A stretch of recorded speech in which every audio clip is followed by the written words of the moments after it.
వీళ్ళ మొహాల మండ వీళ్ళకేమొచ్చిందో. దొంగతనాలు చేయటము, మనుషుల్ని చంపటము, వయసుతో సంబంధం లేకుండా పెద్ద చిన్న లేకుండా పిల్లల్ని పాడు చేయటము, ఇవన్నీ ఈ దరిద్రాలన్నీ జాలవన్నట్టు ఇప్పుడు రైతుల మీద కూడా పడ్డారు. వాళ్ళేం పాపం చేశారురా ఎదవల్లారా అని. అన్నీ అయిపోయినాయి, ఇక రైతుల మీద పడ్డారు. వాళ్ళేం పాపం చేశారురా ఎదవల్లారా. రైతులను మోసం చేస్తే పుట్టగతులు లేకుండా పోతాయి. మనకెంతో కష్టపడి మన కడుపు నింపే రైతులను మోసం చేసేది. ఇంతకీ ఏం జరిగిందో చెప్పకుండా తిట్టుకుంటానే వెళ్తున్నావు ఏంటక్క అనుకుంటున్నారు కదా. వీడియోలోకి వెళ్ళిపోదాం, వచ్చేసేయండి, వివరంగా చెప్తాను. హాయ్ అండి, అందరికీ నమస్తే. నేను మీ శ్రీకృష్ణ తులసి. అందరూ ఎలా ఉన్నారు, బాగున్నారా? మేము కూడా బాగున్నాం. ఇంక ఈ వీడియోలో లైక్ చేయండి, సబ్స్క్రైబ్ చేసుకోండి. ఇవన్నీ ఏం చెప్పను, నాకు ఒక పక్క చెప్పలేనంత కోపం వస్తుంది, అంతకుమించి బాధగా కూడా ఉందన్నమాట. అసలు ఏం జరిగింది అనేది వివరంగా చెప్తాను. ఇన్ని సంవత్సరాల్లో అంటే నేను యూట్యూబ్ స్టార్ట్ చేసిన దగ్గర నుంచి ఇప్పటి వరకు ఇన్ని వీడియోస్ పెట్టాను. ఏ వీడియోలో కూడా ఏ రోజు ఒక్క మాట తూలి మాట్లాడలేదు. ఈరోజు అసలు ఇక నా నోటికి ఏమొచ్చేది కూడా తెలియట్లేదు అనమాట. అసలు మళ్ళీ కొంతసేపు ఏం తిట్టాలో కూడా అర్థం కావట్లేదు. తిట్టి నా నోరు చండాలం చేసుకోవటం అవుతుంది అనిపిస్తుంది. అంత కోపం వస్తుంది అనమాట. మాకు ఒక వారం రోజుల నుంచి అంటే మనకి ఇప్పుడు మొక్కజొన్నలు అయిపోయి చేలు ఖాళీగా ఉంటాయి కదా. పాపం రైతులు 365 రోజులు కష్టపడతానే ఉంటారు. ఆ విషయం మనందరికీ తెలిసిన విషయమే. కాకపోతే ఇప్పుడు మనకి మొక్కజొన్న అయిపోయిన తర్వాత ఏంటంటే మళ్ళీ మనకి ఏరువాక పౌర్ణం వచ్చి మళ్ళీ వ్యవసాయం స్టార్ట్ చేయడానికి విత్తనాలు పోస్తారు కదా. ఈలోపు ఏంటంటే ఒక 10 రోజులు, ఒక 20 రోజులు కొంచెం పాపం వాళ్ళు రెస్ట్ తీసుకునేది ఆ టైంలోనే. ఆ తర్వాత మళ్ళీ చేలన్నీ బాగు చేయటము, దున్నుకోవటము, విత్తనాలు పోసుకోవటం, మళ్ళీ పనులు స్టార్ట్ అవుతాయి కదా. అసలు ఈలోపే ఆ మోటార్లు అంటే విత్తనాలు అవి పెట్టారు కదా, నారు పోసారు కదా అని చెప్పి అవి తడుపుకోవడానికని మోటార్లు బిగించుకున్నారు. అసలు మీరు నమ్మరు, మాకు ఈ చుట్టుపక్కల 200 మోటార్లు పోయినాయండి ఈ వారం 10 రోజుల్లో. ఎంత బాధగా ఉండిద్ది చెప్పండి.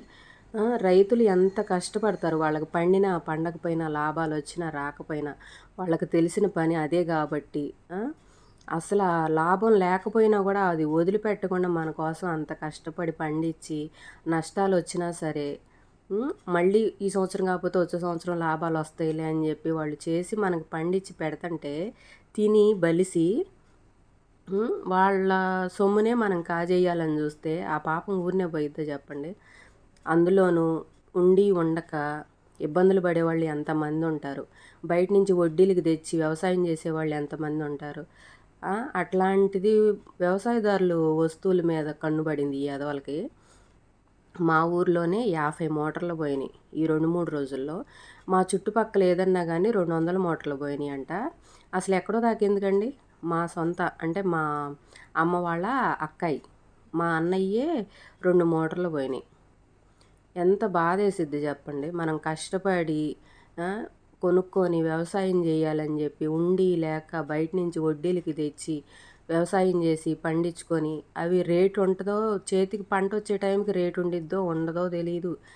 అంత కష్టపడి వ్యవసాయం చేస్తుంటే వాళ్ళ సొమ్ము మీద జనాల కళ్ళు, ఈ ఎదవలకి ఇక అన్నీ అయిపోయినాయి, ఈ మోటార్ల మీద పడ్డారనమాట.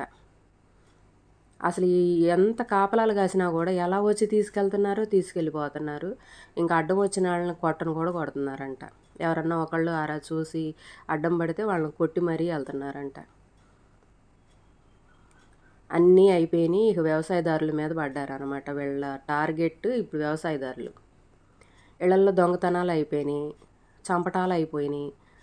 అయిపోలేదులేండి, వాటన్నిటితో పాటు మళ్ళీ ఇది కొత్తగా ఇది ఒకటి అనమాట. ఇప్పుడు మళ్ళీ వ్యవసాయం నారులు అవి స్టార్ట్ అయితే మళ్ళీ ఇక్కడి నుంచి అన్ని పనులే కదా, ఎంత డబ్బు ఖర్చు అయింది. ఆ ఖర్చులు చాలవన్నట్టు మళ్ళీ ఇప్పుడు మోటార్ కొత్తది కొనాలంటే ఎంత ఖర్చు. ఉండాళ్ళు ఉంటారు, లేనాళ్ళు ఉంటారు. ఎంత లేదన్నా కూడా మోటార్ వచ్చేసి 45,000 నుంచి 50,000 దాకా ఉంటుంది. అందరూ కొనే స్థితిలో ఉండరు కదా, ఎంత ఇబ్బంది పడతారు. రైతులను మనం మోసం చేసేది.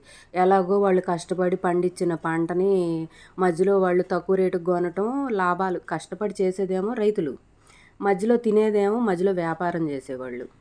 సరే, అది కష్టమో నష్టమో వచ్చిన వరకే వచ్చిద్ది. ఈసారి ఇంకా 4 బస్తాలు ఎక్కువ పండిద్దాము అని చెప్పి నష్టం వచ్చినా సరే మళ్ళీ మళ్ళీ వ్యవసాయమే చేసి మనకి తిండి పెట్టే రైతుల్ని మనం మోసం చేస్తే ఇంకా అసలు మనం బతికున్నా ఒకటే సచ్చినా ఒకటే నన్ను అడిగితే.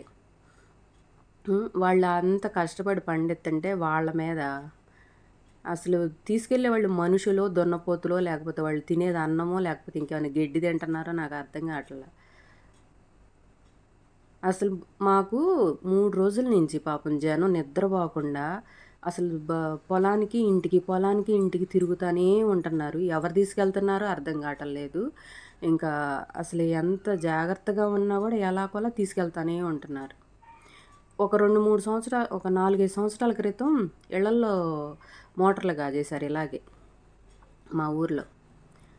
అవి ఇక్కడాళ్ళే తీశారని చెప్పి తెలిసింది. కేసులు పెట్టారు. అది పలానాళ్ళు తీశారని తెలిసింది. మరి ఇప్పుడేమో ఈ వ్యవసాయం చేసుకునే చాలల్లో నుంచి వ్యవసాయదారులయి తీసుకుపోతున్నారు.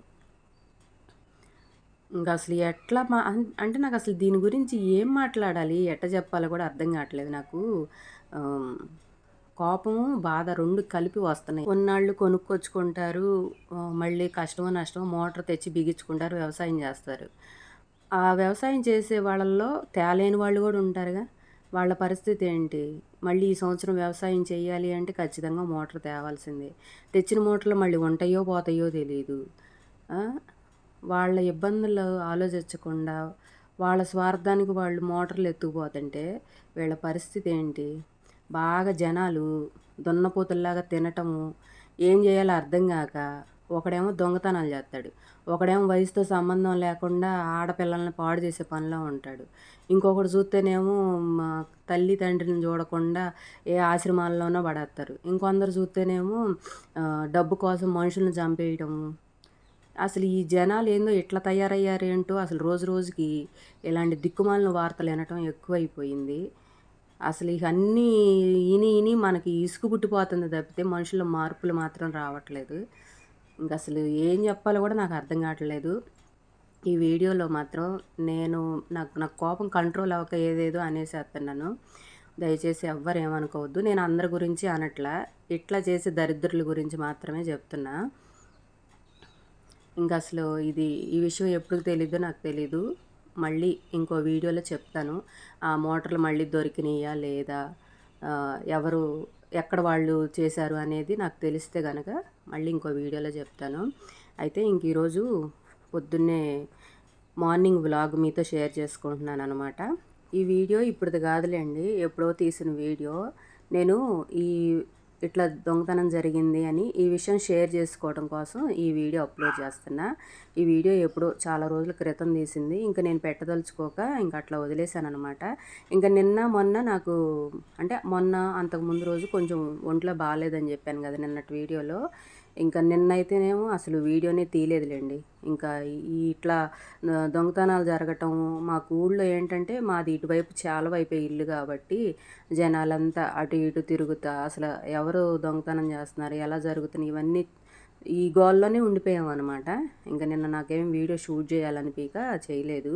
ఇంక ఈ వీడియో అంతకుముందు ఎప్పుడుదో ఉంటే ఇంకా ఈ వీడియో అంటే ఎప్పుడుదో అంటే చాలా రోజుల క్రితంది ఏం కాదు, ఒక వారం 10 రోజుల క్రితంది.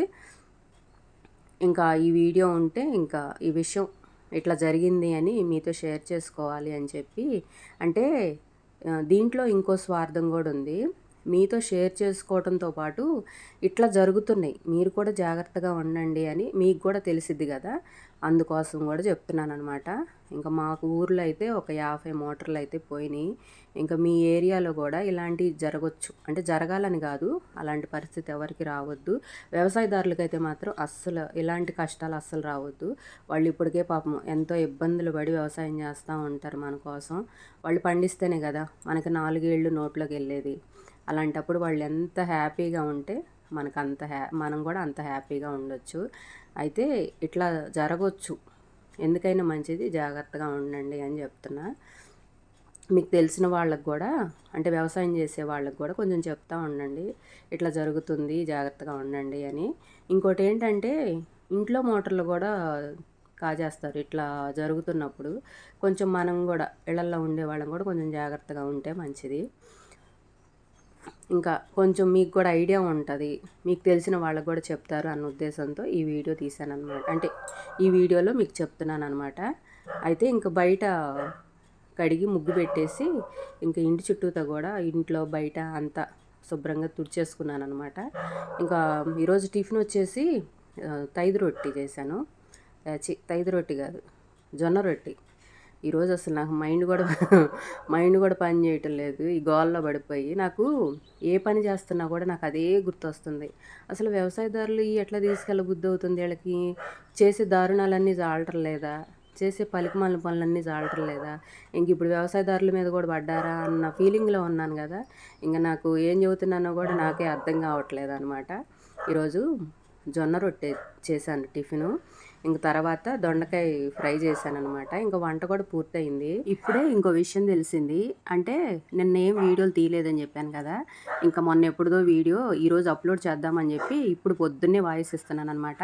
అయితే మాకు పొద్దున్నే లక్ష్మి వాళ్ళు పాలు తీసుకొస్తారు కదా. ఇంకా పాలు తీసుకొస్తే ఇప్పుడే పాలు తీసుకుందామని వాయిస్ ఇస్తా మధ్యలో వెళ్ళాను.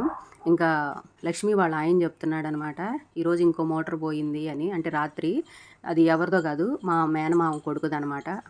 ఇంకా వాళ్ళది కూడా ఒక మోటార్ పోయిందంట. ఇంకా అసలు ఇంకెన్ని మోటార్లు పోతాయో ఎంతమంది పోతాయో చూడాలి.